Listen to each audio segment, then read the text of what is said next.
बिस्मिल्लाहिर्रहमानिर्रहीम। इस बात को तो हम सब जानते हैं और मानते भी हैं कि हर शख्स ने मरना है। कुछ लोग मर गए, कुछ लोग शायद अभी भी इस वक्त भी कोई लोग दुनिया से जा रहे होंगे, कुछ लोग थोड़ी देर बाद भी चले जाएंगे। एक दिन हमने भी चले जाना है। क़यामत दूर है, रिवायात में भी आया कि क़यामत दूर है, लेकिन उसकी दूरी जो है वो हमारी निस्बत से दूरी है। वरना जब किसी ने रसूल खुदा हज़रत मोहम्मद मुस्तफ़ा सल्लल्लाहु अलैहि वसल्लम रसूल खुदा से पूछा कि क़यामत कितनी दूर है, रसूल खुदा ने दो उंगलियों को मिला के कहा कि जितनी ये दो उंगलियां आपस में दूर हैं, क़यामत इतनी दूर है। यानी गोया क़यामत हमें लगता है दूर है, दूर नहीं है, लेकिन बरज़ख जो है वो दूर नहीं है। मौत हमारी देर से नहीं होनी है, हमारी मौत होनी है। बहरहाल क़यामत जब आएगी सब उठाए जाएंगे कब्र से, लेकिन जब इंसान मर जाता है तो दूसरे आलम में चला जाता है। ये जो आलम है, जो मरने के बाद का आलम है, इंसान ज़ाहिरी तौर पर तो कब्र में दफनाता है, लेकिन कब्र एक निमाद है, एक जगह है, एक निशान है। असल में वो आलम जो है वो आलम बरज़ख है। बदन आप यहाँ दफनाएं, बदन तो कुछ अरसे रहता है, खाक में मिल जाता है क्योंकि खाक से आया है। रूह कहाँ जाती है? रूह जहाँ जाती है सारी जो है वो मेहनत उसी की है। और अहले बैत अलैहिस्सलातु वस्सलाम ने अल्लाहुम्मा सल्ली अला मुहम्मद व आले मुहम्मद कहा कि हम शफाअत करेंगे तुम्हारी, मगर हम क़यामत में तुम्हारी शफाअत करेंगे। बरज़ख में शफाअत नहीं है। बरज़ख जो आप अमल कर रहे हैं, बरज़ख वही है। अब ये कि बहरहाल क्योंकि बहुत ज़रूरी है इज़्ज़ान मोहतरम आज के दौर में इन बातों को समझना, क्योंकि हम मादे में यानी दुनिया में इतने ज़्यादा घुस गए हैं, इतनी ज़्यादा दुनिया हमारे अंदर आ गई है कि हम भूल गए हैं। हम रोज़ दफना भी रहे होते हैं लोगों को, लेकिन ये भूल जाते हैं कि हमने भी एक दिन जाना है यहाँ। तो जहाँ हमने जाना है, जिस जगह हमने रहना है और क़यामत तक रहना है, क़यामत से पहले हमने वहीं रहना है, तो वहाँ के लिए क्या इंतज़ाम करके हम जा रहे हैं।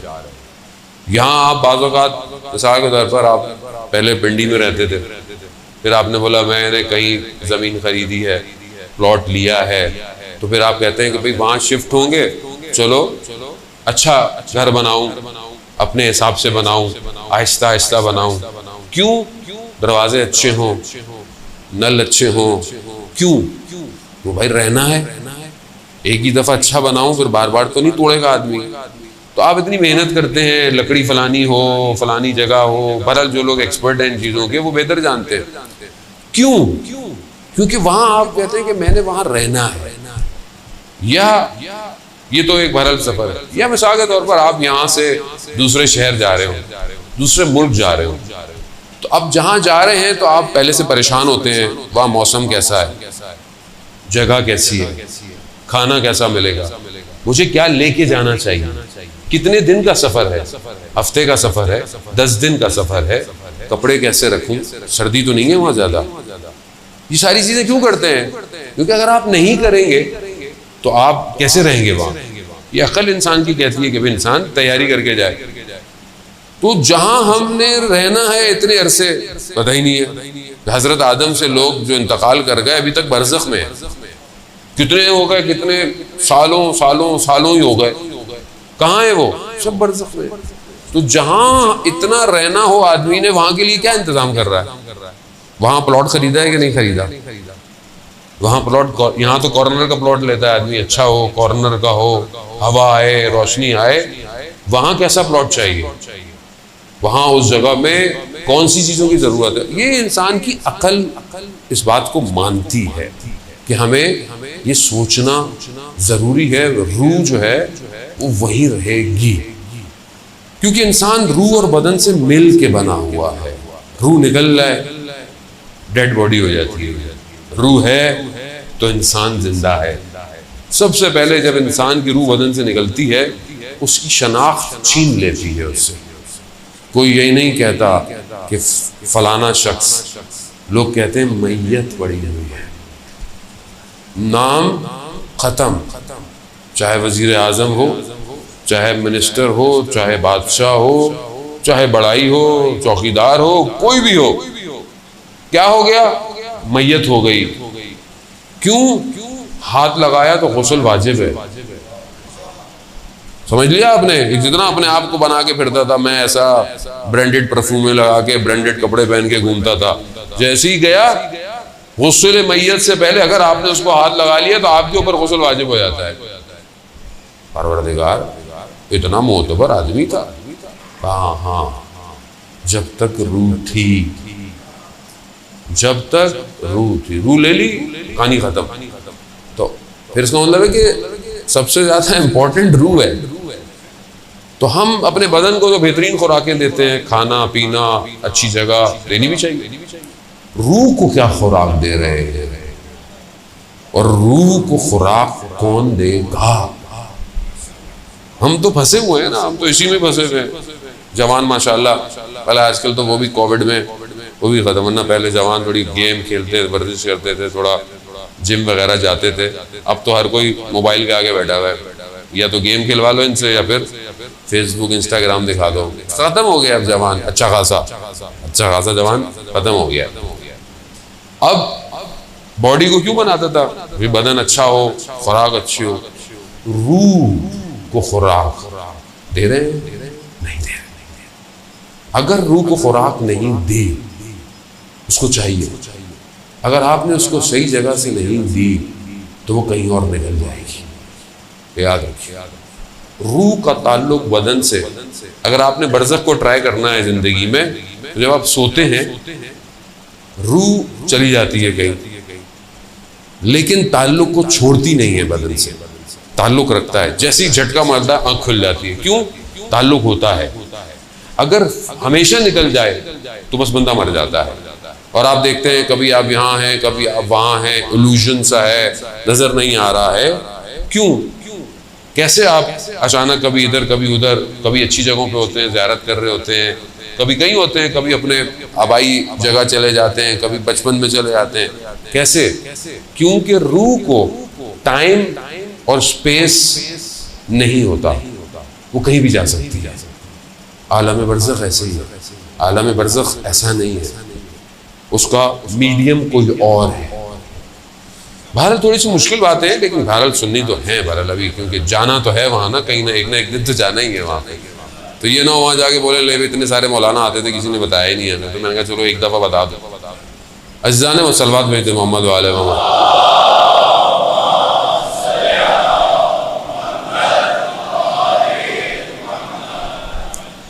शख्स आया, बहरहाल आपकी खिदमत में हदीसी पेश करने का लिए मुकदमा बनाया मैंने।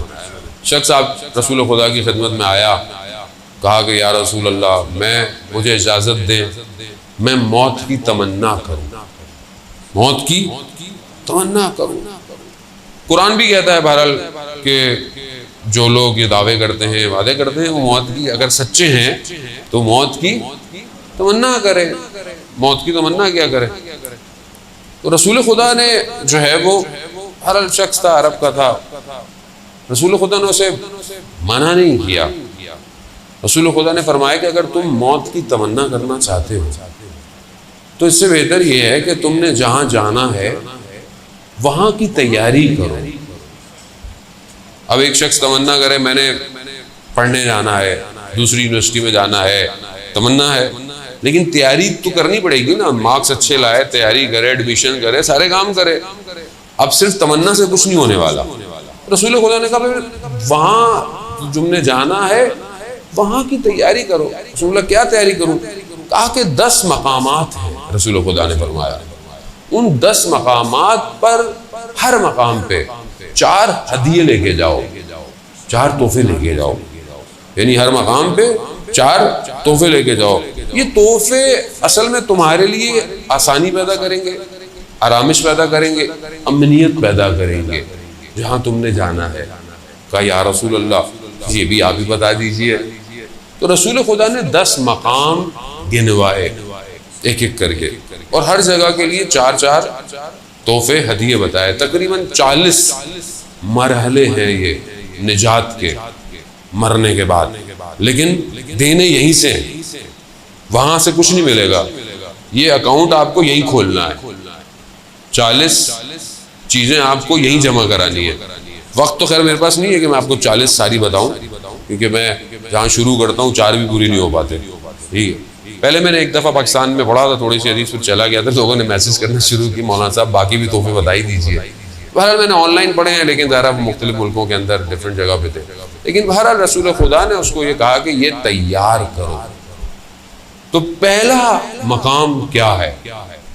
पहला जो हस्ती इंसान को इस आलम में मिलती है जब इंसान की रूह से जुदा हो रही होती है, वो हजरत इजराइल है। अब हजरत इजराइल का नाम आता है, लोग घबरा जाते हैं, आ गए। तो हजरत इजराइल हर जगह खुद नहीं जाते, वो बड़ी हस्तियों के पास जाते हैं, वरना उनके बहुत सारे और मलाइका जो उन्होंने रखे हैं वो ये काम करते हैं।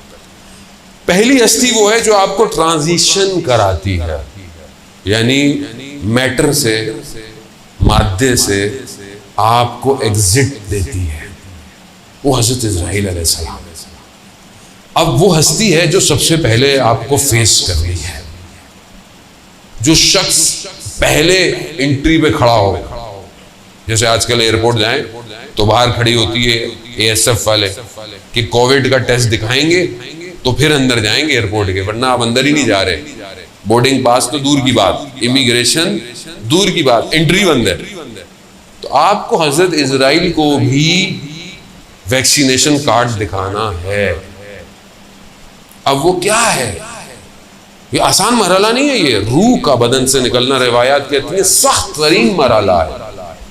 रिवायत कहती है जैसे इंसान के बदन में सैकड़ों की तादाद में तलवार के नोके जो हैं वो बदन में चुप रही हों, रूह ऐसे निकलती है, ऐसे निकलती है। अगर हम चाहते हैं कि हमारी रूह आराम से निकले तो रिवायात में है कि माह रजब के आखिरी रोजे रखो, आखिरी रोजे जो हैं माह रजब के, ताकि तुम्हारे बदन से रूह बहुत आराम से निकले। ऐसा नहीं, खूब ज़ाहिर हर चीज़ का हल तो बताया है। अब जब ये रूह निकलने का आता है तो हज़रत जिब्राइल ज़ाहिर आ जाते हैं और इंसान को लेके चले रूह को निकाल देते हैं। आयतुल्लाह कुमशई फरमाते थे मुफस्सिर कुरान कि रूह मुजर्रद है, दूसरा आलम है, बदन मादा है इस आलम का। जब रूह निकलती है ना तो ये बदन निकलने नहीं देता। रूह ऊपर जाना चाहती है, बदन नीचे खींचता है और ये कशमकश तकलीफ देती है, तकलीफ देती है। वो कहते हैं जितना तुम दुनिया में डूबे रहोगे, मरते वक्त ये रूह को खींचेगा।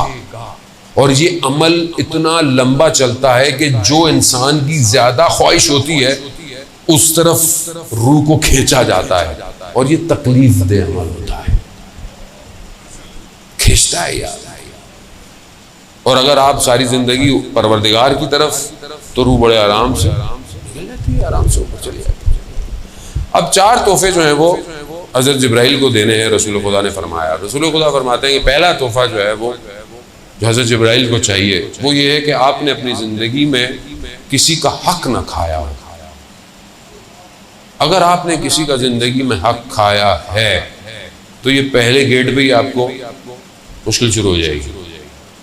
अब आपने ज़िंदगी में हुकूकुन नास, हम जानते भी हैं हुकूकुल इबाद अल्लाह की इबादत है और एक हुकूकुन नास है। आप मस्जिद में बहुत अच्छे रहें, लेकिन आप घर में अपने वालिदैन का एहतराम नहीं करें, अपनी ज़ौजा का एहतराम नहीं करें, अपने बच्चों के साथ आपका अखलाक अच्छा ना हो, बहन भाई हमसायों के साथ अच्छे ना हो, कोई फायदा नहीं।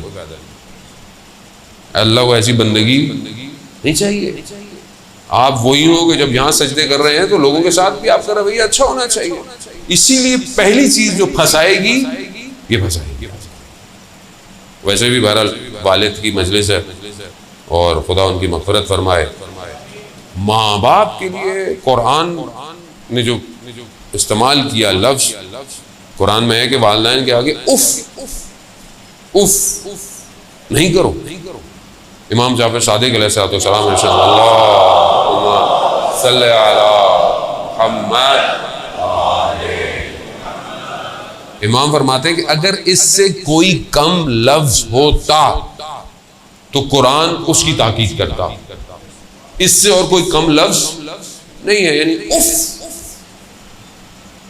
हम तो पता नहीं क्या कर वालिदैन के आगे, आपको क्या पता, ये जमाना वो जमाना, आप पुराने जमाने के।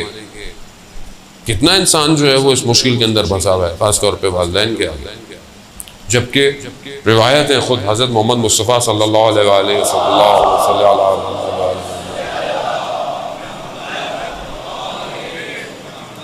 खुद रसूल खुदा इरशाद फरमाते हैं कि वालिदैन वालिद के आगे, ख़ास तौर पे वालिद के आगे तवाज़ो के साथ रहो। वालिद को उसके नाम से मत पुकारो, और अगर चल रहा हो तो उसके आगे मत चलो, और अगर तुम बैठे हुए हो वो आ जाए तो खड़े हो जाओ। ये रिवायात है, वालिद का एहतराम है।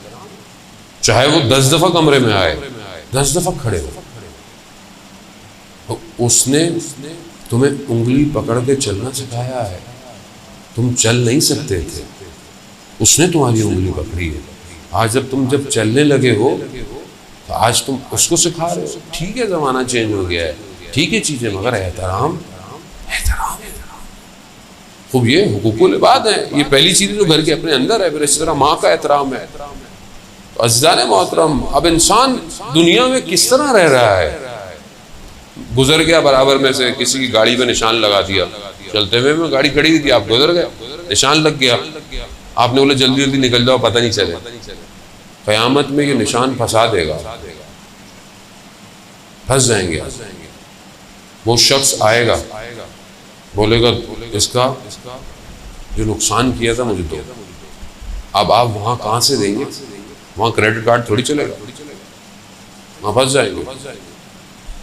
शख्स नजफ में रहता था, किसी को कर्ज दिया हुआ था, पैसे वापस नहीं करता था, तो उसको किसी ने कहा कि ये जो जिसने आपके पैसे लिए हुए हैं ये फलाने आलिम के दर्स में जाता है, तो आप उन आलिम से रिक्वेस्ट करें तो शायद वो इनको तज़क्कुर दे तो ये आपको पैसे वापस कर देगा।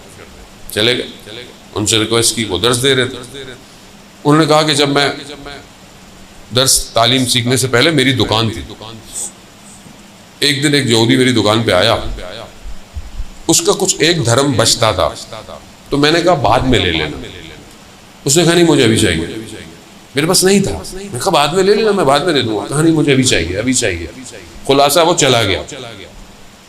कहते मैं एक दिन सो रहा था, मैंने ख्वाब में देखा कि क़यामत का दिन है और सिरात पे से मुझे लेके जा रहा है मलाइका, और एकदम आग है एक तरफ, बाहर निकला और मुझे कहता है कि मेरा एक धर्म वापस करो। मैंने कहा कि मैं यहाँ कहाँ से तुम्हें एक धर्म वापस करूँ। मैंने मलाइकों को कहा कि इसको आप हटाएं। कहा ये मामला दुनिया में तय करके आना था, हम नहीं हटा सकते इसको, दुनिया का मामला है। हाँ मैंने बहुत कोशिश की मगर नहीं माना। उसने कहा भाई एक शर्त है, ये जो मैं आग में मेरी उंगली जल रही है ना, ये मैं तुम्हारे सीने में लगाना चाहता हूँ। अब क्या करता वो, उसके पास ऑप्शन ही कोई नहीं था। उसने लगाओ, जैसे उसने लगाई सीने में सुराख हो गया जलता हुआ।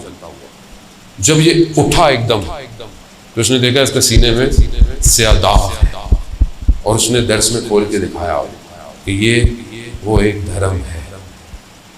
अज़ीज़ाने हम न जाने पता नहीं किसका कितना आग खा जाते हैं, कितना चलते चलते ठेले पे से कोई चीज़ उठाई खा ली, चखने के चक्कर में बगैर इजाज़त के, बगैर इजाज़त तलब किए, 2-4 वहीं खा ली, फिर तुलवा लिया। तो कम से कम इन दो को भी तुलवाना चाहिए था, यह हलालियत तलब करनी चाहिए थी। बहुत बड़े आलिम दीन थे, बच्चे की तरबियत की, कहीं बच्चे की तरबियत में कहीं अमल में मुश्किल नज़र आई, बहुत परेशान हुए। कहा मैंने इसको हलाल लुकमे से बड़ा किया, मैंने इसकी इतनी तरबियत की, ये मसला क्या है। अपनी ज़ौजा से पूछा कि क्या आपसे कोई गलती हुई? कहा नहीं। कहा जब ये हमल में था तब आपने तो कोई ऐसा काम नहीं किया, कोई ऐसी चीज तो नहीं की। तो उन्हें याद आया कि जब ये हमल में था तो मैं एक दफा फल वाले अनार का जायका चखने के लिए कि अनार मीठा है या खट्टा है, मैंने सुई को अनार में डाला था खाली, और उसको निकाल कर सुई को चखा, बस उसने असर दिखा दिया। हम लोग तो पता नहीं कहाँ रहते। अज़ाने आसान नहीं है जिंदगी इतनी। इस्लाम बड़ा नफा तुला, इस्लाम ने दे दिया है। अब आपकी अपनी मर्जी है, अब आप लेफ्ट जाएं या राइट जाएं। इस्लाम ने तो सिरात मुस्तकीम है, अली का रास्ता हक का रास्ता है, खूब रास्ता दे दिया। अब आप अपनी मर्जी से, मौला भी अपनी मर्जी का बना ले, तो ये तो आपकी अपनी है ना, मौला का तो कोई इसमें नहीं है। लोग अपनी मर्जी से मौला को माने, जैसे मौला चाहते हैं वैसे माने, मौला को मत बताएं। लोग थे जो मौला को भी मौला ऐसे कर ले वैसे कर ले। मौला है कायनात का, रास्ता यही है जाने मोहतरम। लेकिन हकूकुन नास बहुत जो है वो जरूरी है। उसे घबराए नहीं जाता क्योंकि भारत मजलिस तरहीम की मजलिस है, वो ऐसी पढ़ी जाती है। मतलब ये दुनिया का स्टैंडर्ड ही यही है। हर चीज़ का एक स्टैंडर्ड होता है कि जब किसी की फौतगी की मजलिस पढ़ो तो लोगों को तैयार करो कि इन्होंने भी मरना है भाई, सिर्फ सवाब नहीं कमाना आगे। उनको तो जो मिलेगा मिलेगा, वो जो चले गए, लेकिन जो जिंदा हैं वो तो सही हो जाए पहले। तो अब ये पहली चीज़ जो हज़रत जिब्राइल को देनी है, हुकूक को देनी है। अब आप खुद अपने अपने हुकूक जो है वो सेट कर लेंगे, क्या क्या हुकूक हैं। बहन भाइयों के साथ नाराज़गी तो नहीं है, हक तो नहीं खा लिया बहन का, हमारे यहाँ ये भी बड़े मसाइल हैं। इधर का उधर खा लिया, उधर का इधर खा लिया, जो भी हम ऑफिस में पता नहीं क्या क्या है। ऑफिस में स्टेशनरी आई बगैर इजाजत को उठा के ले आए, हराम है बगैर इजाजत के। आप इजाजत ले, आसान नहीं है जाने मोहतरम। फिर बोलते हैं औलाद जो है वो हमारी खराब हो गई। औलाद कैसे खराब होगी? यही होगा, ऑफिस का टाइम पे बैठे हुए फोन पे बातें कर रहे हैं। वो जो इतने घंटे आपने जाया किया वो हराम है, हिसाब देना है आपको। या आपको बताओ ऑफिस वालों को कि आप 6 घंटे काम करते हैं, 2 घंटे बातें करते हैं। हलाल करना पड़ेगा जाने मोहतरम। इमाम के पीछे वही चलेगा जो हलाल से चलता हो। हर कोई नहीं पहुंच सकता है इमाम तक, बातिन साफ चाहिए। दूसरा तोहफा जो हजरत जिब्राइल को देना है वो ये देना है कि आपके वाजिबात फौत ना हुए गए। जब हजरत जिब्राइल मिलेंगे, हकूक अच्छे हो गए, अब क्या है, अब वो सवाल करेंगे जो तुम पर वाजिबात थे वो फौत तो नहीं हुए, यानी नमाज कज़ा तो नहीं है, रोजे कज़ा तो नहीं है, हज अगर वाजिब हो गया था कज़ा तो नहीं है, खुम्स अगर वाजिब हो गया था कज़ा तो नहीं है, ज़कात वाजिब थी कज़ा तो नहीं है। तो ये वाजिबात हैं जो इबादत की वाजिबात, वो हज़रत जिब्राइल वही रोक लेंगे। तोहफा नहीं है तो फिर उनको कौन मना कर सकता है? वो तो वैसे ही ऑन ड्यूटी है हर वक्त, हमारी तरह नहीं है मामला। वहाँ से वारिज भी नहीं चलने वाली, पर्ची आ गई कि थोड़ा रस से निकाल दे, नहीं जाने मार। तो इसलिए बेहतर है अपनी ज़िंदगी में अपने वाजिबात खुद अदा करें, इंतज़ार ना करें कि औलाद मेरी नमाज पढ़ेगी, इंतज़ार ना करें। और अगर आप पढ़ रहे हैं नहीं पढ़ रहे हैं तो कम से कम अपने मरने से पहले अपनी डायरी पे लिख लें कि कितनी नमाजें ऑन एवरेज कज़ा हैं मेरी, लिख लें ये, ताकि पीछे वालों को कम से कम इतना तो पता हो इतनी पढ़ानी है, इतने रोजे कज़ा हैं। ये बहुत ज़रूरी है। आयतुल्लाह मराशी नशवी कितने बड़े आलिम दीन के 70 साल हज़रत मासूमा सलामुल्लाह अलैहा के अल्लाहुम्मा सल्ली अला मुहम्मद बीबी के ज़ाहिर रहे, पहले ज़ाहिर थे। उन्होंने अपने वालिद को ख्वाब में देखा, वो भी आलिम दीन थे नजफ के। ख्वाब में देखा कि हरम में इमाम हुसैन अलैहिस्सलाम है और हरम के अंदर है। बाबा से कहा बाबा बहुत अरसा लगा दिया ख्वाब में आते आते। कहा हाँ एक जगह फंसा हुआ था। कहा बाबा? कहा हाँ नजफ में एक बक्काल था, यानी दुकानदार था, उससे मैंने कुछ लिया था, वो हिसाब रह गया था। वो इतने बड़े आलिम दीन, लिया लिखा होगा रह गया होगा। कहा बाबा मैं करता हाँ उसको ढूंढो। जाओ। ये हर किसी को नसीब नहीं होता कि ख्वाब में आके अपनी औलाद को निशानदेही करे, हर किसी को नसीब भी नहीं होता। ये आए, गए, ढूंढा दुकानदार, कहा बाबा का था, कहा ऊपर रसीदें पड़ी हुई हैं, खुद देख लो। ढूंढी, रसीद मिल गई, इतने दीनार देने थे, दिए। मामला बरज़ख का है। जरा सी कितनी किताबें हैं जाने मोहतरम, मनाज़िल आखिरा, ठीक है, ये मशहूर किताबें हैं, इनके अंदर ये सारे वाक़यात हैं। शेख अब्बास शहीद दस्ते गैब ने अपनी किताबों के अंदर ये वाक़यात बयान किए हैं। ज़रा सी कोई चीज़ रह गई है, आपको देनी है। ये तो लेन देन है, वो तो बहरहाल वाजिबात, नमाज, इबादत। हम कहते नहीं मसला ही नहीं, हम तो निकल जाएंगे। एक नमाज का मैं आपसे सवाल पूछना शुरू कर दूं ना, आप घबरा जाएंगे, वो तो ऊपर वाला है। अच्छा, ये सवाल आपसे नहीं, मुझसे भी पूछा जाएगा, सबसे पूछा जाएगा। तुमने नमाज पढ़ी फलाने दिन, तुम 14 साल में वाजिब बालिग हो गए थे, 14 साल में, 15 साल में बालिग हो जाता है आदमी इसी रेंज में। तुमने नमाजें देर से क्यों पढ़ना शुरू की? और जब वाजिब हो गया था तुम पर, तो तुमने पहली नमाज जो पढ़ी थी उसकी किरत तुम्हारी ठीक नहीं थी।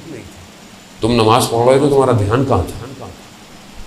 तुमने फलाने दिन ये किया, तुमने वाजिब हो गया ना। अब तो बेटी 9 साल में वाजिब हो जाती है, पर्दा वाजिब है उसके ऊपर 9 साल में। हमारे यहाँ नहीं, अभी तो बच्ची है, अभी तो बच्ची नहीं है। महरम ना महरम सिखाएं, 9-7 साल में सिखाएं उसे। 7 साल की बच्ची को महरम ना महरम सिखा दें। ये कजन तुम्हारा महरम नहीं है, ये ना महरम है तुम्हारा। इस्लाम पूरी कुरान की आयतें आपको बता रही है महरम ना महरम। आप अपनी बच्ची को 7 साल से सिखाएं ताकि 9 साल तक वो अलर्ट हो जाए, उसे पता है किसके आगे हिजाब में आना है, किसके आगे हिजाब में नहीं आना, घर के अंदर किससे बात कितनी करनी है। इस्लाम है जाने मोहतरम। खुदा जानता है कि इस हीरे को कैसे छुपा के रखना है, खुदा बेहतर जानता है। इसीलिए तो जब रसूल खुदा ने मस्जिद के अंदर ये सवाल किया कि खातून के लिए सबसे बेहतरीन काम क्या है, सबसे पूछा, किसी ने जवाब नहीं दिया। हजरत अली ने भी सुना, हजरत अली घर गए और जाकर सैयदतुन निसाइल आलमीन से हजरत फातिमा सलामुल्लाह अलैहा, अल्लाहुम्मा सल्ली अला मुहम्मद व आले मुहम्मद, बीबी से जाके पूछा कि आपके नजदीक खवातीन के लिए बेहतरीन अमल क्या है? तो बीबी इरशाद फरमाती है, एक खातून के लिए सबसे बेहतर यह है कि उसे कोई मर्द ना देखे और वो भी किसी मर्द को ना देखे। जाकर जब मौला ने जाकर रसूल की खिदमत बताया कि कहा अली, ये पहले तो आपने नहीं बताया, कहा मैं आपकी बेटी से पूछ के आया, कहा यही बेहतरीन है। खूब सिखाएं, वाजिबात है ये।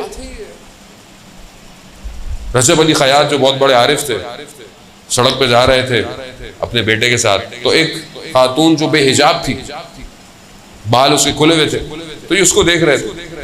तो कहा बाबा आप हमें मना करते ना महरम को नहीं देखे, आप इसको देख रहे। कहा जो मैं देख रहा हूं तुम्हें नजर नहीं आएगा। कहा क्या? कहा ये अपने साथ आग लेके जा रही है।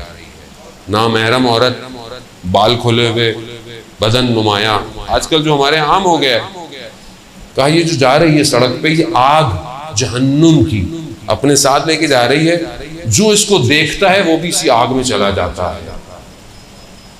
अब आप देख लो क्या आदमी कहाँ आग के अंदर घूम रहा है सुबह शाम।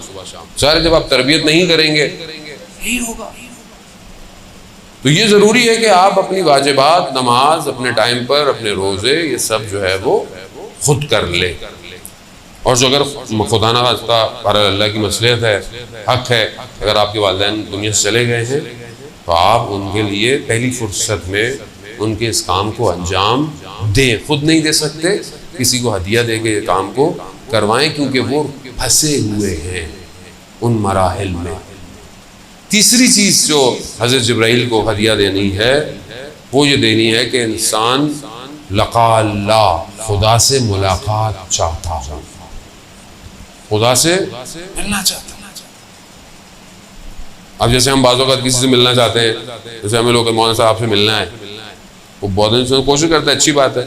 हम भी चाहते हैं कि हम अपने उस्तादों से मिलना चाहते हैं कि वो वक्त देते हैं, थोड़ी देर बैठ जाएं, बात कर लें। हर शख्स किसी से मोहब्बत करता है, किसी को पसंद करता है, मिलना चाहता है।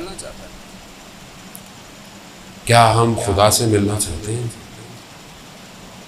आज तक हमने सोचा कि हम खुदा से मुलाकात हो। अब आप सोचेंगे कि खुदा तो बदन थोड़ी है, कोई खुदा बदन नहीं है, खुदा जगह में नहीं आता। लेकिन लक़ा अल्लाह, खुदा की तरफ बढ़ना, खुदा का कुर्ब हासिल करना। खुदा तो करीब है हमारे शहरक से भी ज़्यादा, लेकिन हम करीब हैं उसके? क्या अभी मैं रात की तन्हाई में बैठकर गिरिया किया, खुदा तेरी मोहब्बत में मैं तुझ तक पहुंचना चाहता हूँ, खताकार हूँ परवरदिगार, गलतियां करता हूँ, गुनाह करता हूँ, मगर तेरा बंदा हूँ परवरदिगार, कहाँ जाऊँ मैं? सारे दरवाजे बंद हो जाएं, तेरा दरवाजा तो हमेशा खुला रहता है। तेरा दरवाजा मस्जिद, इमाम बारगाह, चर्च, मंदिर नहीं है। तेरा दरवाजा तो हर वक्त खुला रहता है परवरदिगार। इसलिए इमाम अली अलैहिस्सलाम इरशाद फरमाते हैं, अल्लाहुम्मा सल्ले अला मुहम्मद। इमाम फरमाते हैं कि परवरदिगार, जन्नत में मैं रहूंगा तो मुझे खुशी होगी, लेकिन जब मैं मस्जिद में होता हूँ परवरदिगार, तो मैं तेरी खुशी के लिए मस्जिद में बैठता हूँ। यानी जहाँ खुदा खुश हो वो हम कितना काम करते हैं। हम एक दूसरे की खुशी के लिए काम करते हैं, रिश्तेदार खुश हो जाएं, फलाना खुश हो जाए, फलाना राजी हो जाए। कभी हमें अल्लाह की खुशी के लिए काम किया? कोई अच्छा काम कर ले, किसी को पता ही नहीं चला। नेकी ऐसे करो कि तुम्हारे बाएं हाथ को खबर ना हो अगर दाएं हाथ से की है, लेकिन हम समा ही नहीं पाते। कोई काम हमसे हो जाए, हम तो मोहल्ले को ना बताएं, और जब तक तो फेसबुक पे स्टेटस ना डालें आजकल, तो पता कैसे चलेगा कि नेकी की है हमने। अल्लाह के लिए क्या करते हैं आप, मुझे बताएं। बोला मैंने नमाज पढ़ता हूँ, मैं नमाज पढ़ता हूँ। हजरत मूसा से भी सवाल हुआ था, परवरदिगार ने कहा कि ए मूसा हमारे लिए क्या है?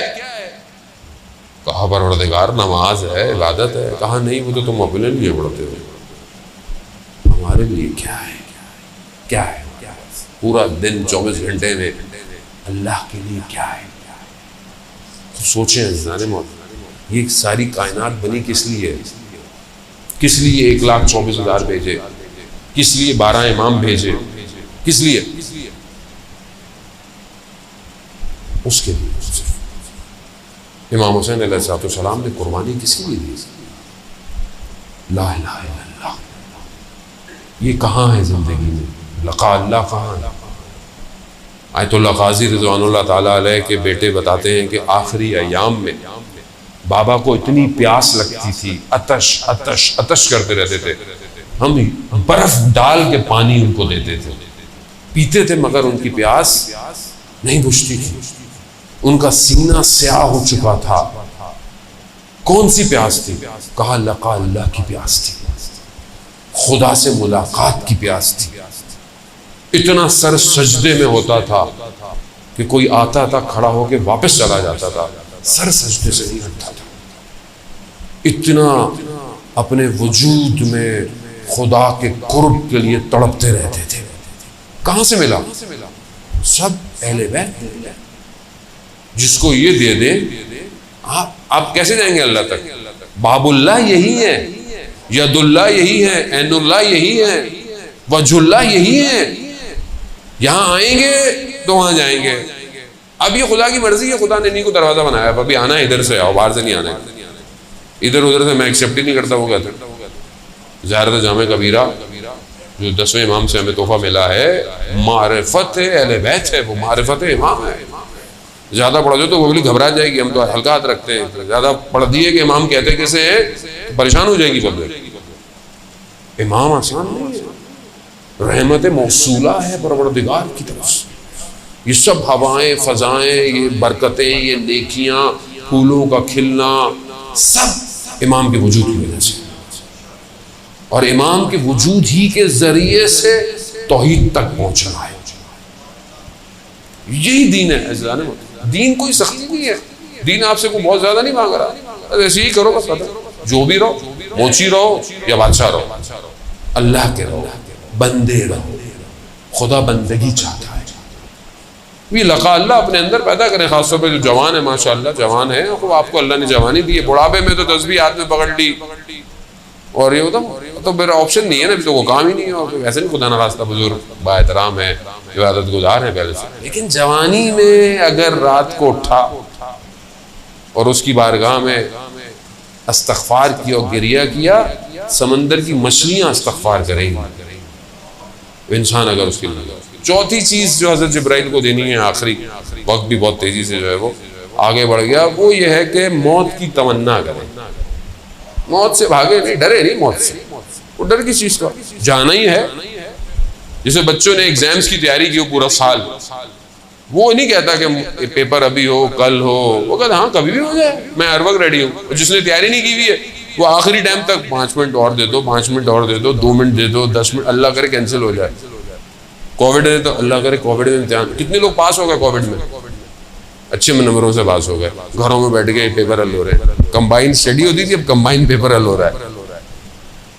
और काफी लोग बोलते हैं कि कोविड में पीएचडी की डिग्री भी मिल रहा है, डॉक्टर बन जाए। डॉक्टर भी ऐसे निकलेंगे तो फिर कोविड ही आएगा और क्या होगा, ऐसी होगा। जाने मोहतरम क्यों तैयार नहीं है? अगर मौत के लिए तैयार है कभी भी आ जाए, क्या फर्क पड़ता है? तैयार है, तैयार है। और किसी को खुदा ने कितना टेक्निकल काम किया हुआ है, मौत बताई नहीं किसी को कब आएगी। अब आपको पता चल जाए 4 दिन में जाना है तो टेंशन शुरू हो जाएगी। ऐसी है ना, जैसे वो मनादुल आखरा में किताब में बयान हुआ कि कुछ लोग रोज़े ईद गए कब्रिस्तान, फातिहा पढ़ने जाते हैं, एक कब्र से आवाज़ आई अगले हफ्ते मेरे मेहमान हैं। अब सारे दोस्त घबरा गए, अगले हफ्ते, बस इसका मतलब है कि हम भी जा रहे हैं। बड़े टेंशन में, बड़ी जब ये पूरी कर रहे हैं, परेशान रह रहे हैं। हफ्ता गुजर गया, मौत नहीं आई। सब ने बोला भाई क्या, कहा कि चलो फिर कब्रिस्तान चलते हैं जो आवाज़ आई थी। अब जैसे ही वहाँ पहुँचे उस कब्र पे कि भाई आपने यहाँ से आवाज़ आई थी, अचानक से कब्र खुली, सीढ़ियाँ और रास्ता बना और देखा कि अंदर बड़ा बाग है। अंदर उतर गए, देखा एक शख्स जो है वो बड़े मसनद पे बैठा हुआ है, बड़ा खूबसूरत जवान। कहा आइए आइए आप मेरे मेहमान हैं, बड़ी खातिर तवाज़ो की, बहुत खिलाया पिलाया उनको। तो कहा आप कौन है? कहा आपके मोहल्ले में ही था मैं, मगर हमने आपको कभी देखा नहीं। कहा मैं आपके मोहल्ले का कसाब था, कसाई, गोश्त काटता। कहा मगर आपकी शक्ल, कहा यहाँ खुदा ने मुझे नूरानी बना दिया। कहा मगर ये मकाम, कहा चंद चीज़ों की वजह से। मैं नमाज का पाबंद था, चाहे मेरी दुकान के अंदर कोई पूरा गोश्त भी खरीदने आता था ना, वक्त का नमाज होता, मैं कहता था रुकिए मैं नमाज पढ़ के आऊँगा। अब हमें तो कस्टमर भाग जाएगा। भाई कस्टमर भेजा किसने? राज़िक कौन है? कहा मैं नमाज। दूसरा, मैं अपने वालदा का बहुत एहतराम, मरीज थी, मैं खुद जाकर अपने हाथ से उन्हें खिलाता था, और भी चंद चीज़ें थी। खुदा ने मकाम दे दिया। हज़रत मूसा का मशहूर वाक़या है, हज़रत मूसा को परवरदिगार ने बोला, क्या परवरदिगार से पूछा हज़रत मूसा ने, परवरदिगार मेरा हमसाया कौन होगा जन्नत में? कहा फलाना शख्स। अब हज़रत मूसा गए देखने के लिए कि ये, उसको देखते रहे, वो काम कर रहा था जो भी उसका काम था। कहा इसमें तो कोई ऐसी कोई खास चीज़ नहीं है कि ये मेरा हमसाया है। कहा भाई, मैंने कहा और तुम क्या करते हो? घर चलो। घर में क्या करते हो? घर गया तो उसने रस्सी टंगी हुई थी और कुछ रस्सी में टंगा हुआ था, उसको नीचे उतारा तो देखो उसकी बूढ़ी माँ थी। कहा ये क्या है? कहा क्योंकि ये हिल नहीं सकती, कुछ कर नहीं सकती, तो मैं ही सारे काम इसके करता हूँ, खिलाता हूँ, पिलाता हूँ, धुलाता हूँ, और जब जाता हूँ तो इसको बांध के ऊपर कर देता हूँ कि तो कोई जानवर इसको नुकसान ना पहुँचे। यानी इतनी खिदमत वाले खूब, यही तभी इंसान तमन्ना करेगा ना फिर नेक काम करे। अजान मोहतरम आलिम दीन कहते हैं मैंने ख्वाब में देखा करबला, सैयद शुहदा का हरम, शब जुम्मा, एक जवान आया, उस जरी के सामने खड़ा हुआ उसने जरी के सामने खड़ा होकर इमाम को सलाम किया। मैंने देखा ख्वाब में कि इमाम ने उसको जवाब दिया और वो मुस्कुराया। मैंने ख्वाब देखा। दूसरे दिन मैंने देखा शब जुम्मत, मैं बैठा हुआ हरम में, उसी जगह जो मैंने ख्वाब देखा था, मैंने देखा वही जवान मुझे नजर आया और मैंने उसको गौर से देखा तो उसने सलाम किया। मुझे दूसरी तरफ नजर नहीं आया मौला, लेकिन मैंने देखा वो मुस्कुराया। कहा जैसे ही वो अपनी राजो न्याज से फारिग हुआ मैं चला गया उसके पास। मैंने कहा क्या माजरा है? कहा क्या मैंने ऐसे ऐसे ख्वाब में देखा है। हाँ तुमने सही देखा है। कहा तो ये कैसा मकाम? अगर मैं जब भी आता हूँ, जब भी मैं मौला को सलाम करता हूँ, मौला मुझे जवाब देते हैं। कहा ये कैसे मकाम मिल गया? कहा मैं करबला से कुछ फासले पे रहता हूँ, मेरे माँ बाप बूढ़े हैं, हर जुमेरात को मैं आता हूँ, हर जुमेरात को एक अपने माँ बाप में से किसी को ला सकता हूँ, मेरे पास एक ही सवारी है। एक जुमेरात माँ आती है, एक जुमेरात मेरे वालिद आते हैं। एक दफ़ा जब मैं वालिद को लेके आ रहा था, सख्त भी था, बारिश भी थी, मेरी वालदा ने कहा कि मेरा भी आज दिल चाह रहा है जाने का। तो मैंने वालिद को तो सवारी पे बिठा दिया और अपनी वालदा को अपने कंधों पे, और उस हालत में मैं मौला की ज़ियारत पे लेकर आया। उस दिन से मैं जब भी आता हूँ मौला मेरे सलाम का जवाब देते हैं। माँ बाप की खिदमत कहाँ पहुँचा देती है इंसान को। हालांकि ज़ियाना मोहतरम वक्त जो है वो बहुत तेज़ी से जो है इख्तिताम हो गया। मुझे कराची भी पहुँचना है क्योंकि कल से अशरा शुरू हो रहा है कराची में। खुदा बहरहाल आप सबका आना कबूल करे। ये 4 तोहफे मैंने आपकी खिदमत में पेश किए हैं। बहरहाल इन 4 तोहफ़ों की तैयारी करें, फिर ज़िंदगी रही तो मैं फिर आऊँगा, कभी तौफीक हुई बाकी तोहफे भी आपकी खिदमत में जो है वो पेश करूँगा। देखिए हमारी ज़िंदगी का मकसद कुछ नहीं है सिवाय अल्लाह की बंदगी के बाद इबादत की। और जब इंसान अल्लाह की बंदगी करता है तो उसे वली ज़मान की अताअत करनी पड़ती है। हर ज़माने में जो भी अल्लाह का वली हो, चाहे नबी हो, चाहे रसूल हो, चाहे इमाम, उसकी अताअत ज़रूरी है। उसकी अताअत के बगैर बंदगी नहीं हो सकती। हम जिस दौर में जिंदा हैं वक्त का इमाम हमारा गैबत के पर्दे में है। वक्त किसी को नहीं पता इमाम कब आएंगे, लेकिन ये पता है कि इमाम आएंगे।